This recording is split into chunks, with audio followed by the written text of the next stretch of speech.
Hey everyone, welcome back. In today's tutorial, I'm going to show you how to create a starting text intro in CapCut PC. Let's get started. First, drag your video onto the timeline and trim it down to a small portion. We only need a short clip for the intro. Next, go to your library and pick a black screen. Drag it down to the timeline and align it with your video so it fits perfectly. Now it's time to add text. Go to the text option, type in the title or intro line you want, and change the font to something bold and clean.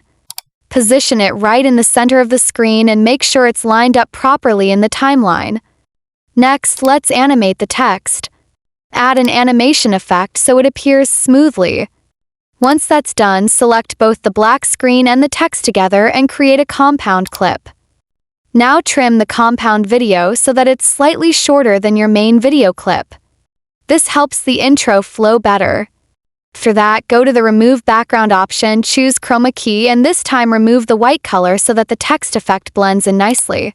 Select a mask and stretch it to cover the entire screen. Then add a keyframe right in the middle of the video. Move your playhead to the end of the clip and add another keyframe. At this point, adjust the mask and add features in mask so it creates a smooth animation or transition effect. And that's it. If you found this tutorial helpful, don't forget to hit the like button, subscribe for more CapCut editing tips, and drop a comment, and I will see you in the next one.